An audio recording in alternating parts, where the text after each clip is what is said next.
Good evening. I'm Mike Strand with the Midwest Report. It's 36 past the hour, and here's what's happening. Heavy rains and violent thunderstorms cut a swath through central Minnesota today, leaving a trail of flooded homes and farmland in its wake. County officials in portions of central and southeastern Minnesota report roads were covered by up to 1.5 feet of water in some parts. Near Litchfield, a total of 4 inches is said to have dropped in a matter of 30 minutes. The storm broke tree limbs and littered the ground near Dundas, Minnesota, with pea-sized hail, accompanied by winds clocked at 60 miles an hour. Area motorists should remain on alert for flooded roads in low-lying areas. In addition, a flash flood warning remains in effect until 9 o'clock tonight for most of central and all of southeastern Minnesota. Potentially lethal fumes drifted across the city of La Crosse, Wisconsin today, forcing authorities there to evacuate nearby families. Fire officials say the leak was discovered by workers arriving for the early shift at the Hydrite chemical plant. Neutralizing chemicals were used to keep the fumes in check, which one fire chief said rose to 50 feet in the air at one point. Hospital officials in the area say no injuries were reported from the incident, and the cause of the leak remains under investigation tonight. Striking meat cutters at Wilson Foods plants in Minnesota, Iowa, and 5 other states may be returning to work soon. A tentative contract agreement has been worked out between Wilson officials and negotiators for the United Food and Commercial Workers Union. The pact was hammered out last weekend, but no details of the contract will be released until rank-and-file workers vote on it tomorrow. A panel of doctors and scientists are meeting in Washington, D.C. this week to decide whether liver transplants should be declared experimental. But in Minneapolis, the families of transplant patients are expressing their own strong opinions on the issue. The parents of small children still waiting for livers were joined by 2 sets of other parents whose kids have already undergone the operation. And they're all urging that a national computerized matching system for livers be established. They're also calling on the National Institutes for Health to lift the experimental tag from liver transplants. The year-old daughter of Robin Hardin rejected a new liver just last month. They've got to change this from experimental to therapeutic because it's not experimental anymore. Amy is doing great. Insurance wouldn't pay for the bill for Amy's transplant, the cost for which could exceed $250,000. The Hardins and others are hoping that by lifting the experimental label, insurance companies will pick up the costs of the operation.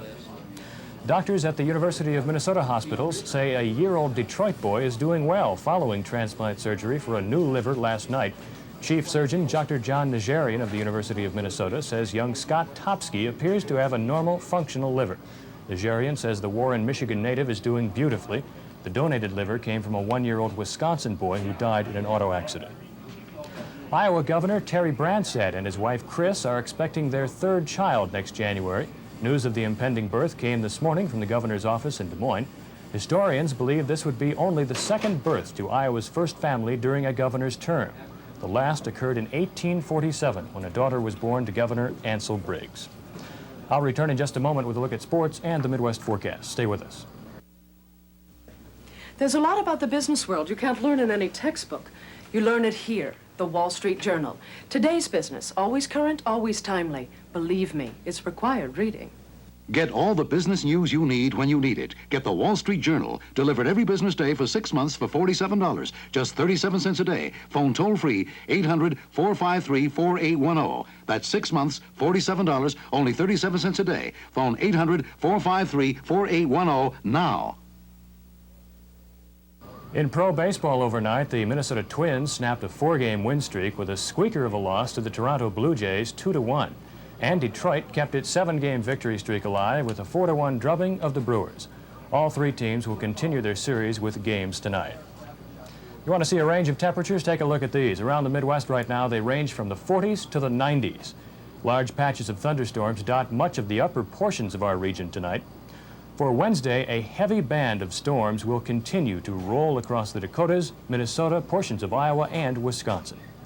Lows tonight will range from the 40s to up near the 70s. Highs tomorrow will shoot up from the 70s to the 90s with very high humidity.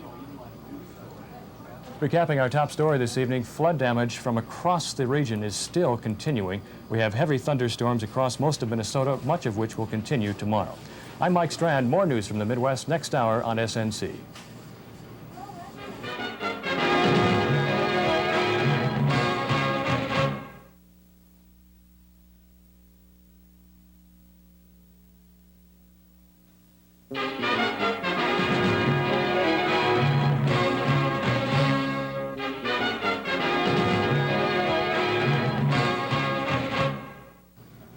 7-month-old Julie Boer is said to be in critical but stable condition tonight at a Minneapolis hospital less than a day after undergoing a successful liver transplant.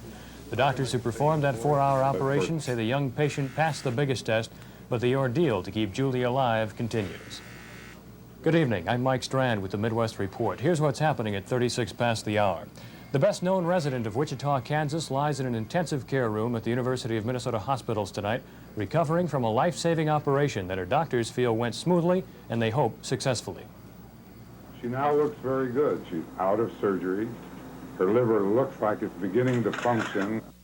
Kidneys are functioning, and at this point in time, only a few hours after surgery, we're very pleased. Our feeling is if they're functioning at the end of the year, the likelihood of going on for the long haul is very good.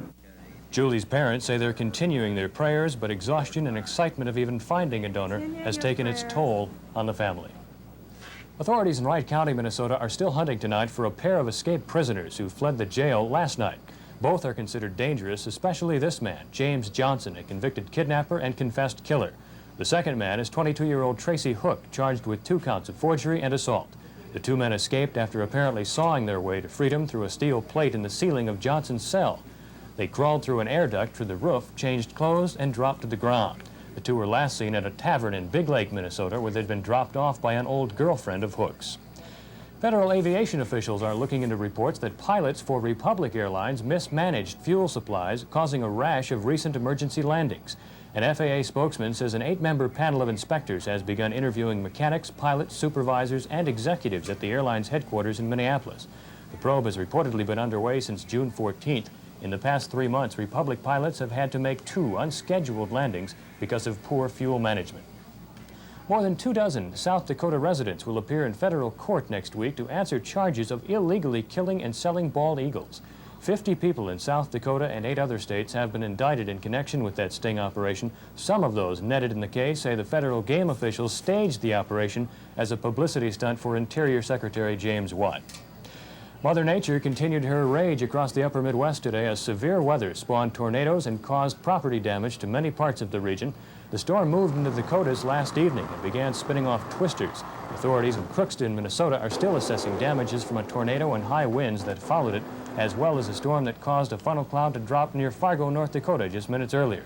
Meantime, farm officials in Minnesota's Meeker County say floods damage from these storms will exceed $2 million. Between 7 to 18 inches of rain fell in that area yesterday, and by this afternoon, the bridge leading into Forest City itself was still impassable. Morning. You know, I used to think when you reached a certain point in business, you could relax. But these days, in this economy, with all the bright young people coming up, with competition the way it is, I can't take it easy. I still start every day early, and I still start it with the Wall Street Journal. The Journal tells me everything important going on in business that can affect me and my company. Everything I need to know. It gives me a running start every business day. I can't afford to be less informed than anybody I do business with, outside my company or in it. The Journal makes sure I'm not. Excuse me. Got to do my required reading. Get all the business news you need when you need it. Get the Wall Street Journal, delivered every business day for 6 months for $47, just 37 cents a day. Phone toll-free, 800-453-4810. That's 6 months, $47, only 37 cents a day. Phone 800-453-4810 now. Taking a look at some Midwest baseball scores tonight, the Minnesota Twins edged out the Toronto Blue Jays Wednesday afternoon by a 4-2 score. John Castino sparked a 3-run 7th inning with 2 RBIs, and Tom Bernansky hit a solo homer. And Detroit made off with the best of the Brew Crew series as Milwaukee fell again. Final score there, Tigers 6, the Brewers 2. Temperatures around the region now range from the 70s to the 80s. Hot, muggy weather dominates our area with some rain showers in Minnesota. High pressure will cover the region Thursday with mostly clear skies. Overnight lows will be in the 40s to the 70s, and highs Thursday will reach the sweltering 80s and 90s. I'm Mike Strand. We'll be back at 36 past the hour.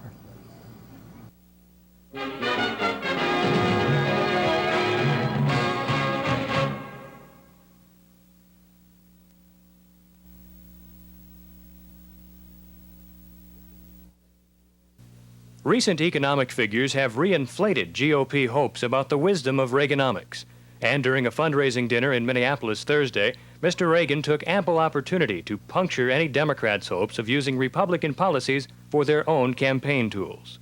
We're on the way there, but it takes time to mobilize public opinion, to show the slow learners in Washington that the people really do want limited, more responsive government and lower taxes and spending.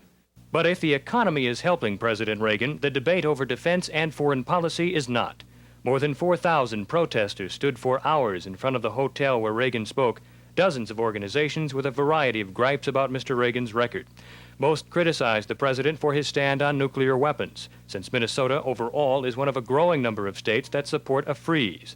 Central America is also a sore point, and hundreds of people carried placards calling for an end to U.S. involvement in El Salvador and Nicaragua. For Satellite News Channel, I'm Mike Strand in Minneapolis.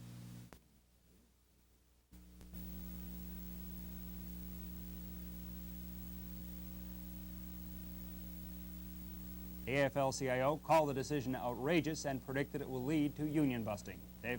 The union representing Anoka City policemen reached an agreement tonight with city officials over the firing of some officers following a wild stag party attended by those officers last August. Mike Strand is in Osseo with the details. Mike? David, what has become a very divisive issue up here in the northern Minneapolis suburb was ended tonight shortly before 9 o'clock as the city has agreed to reinstate 2 of 3 fired patrolmen after almost 6 months of controversy.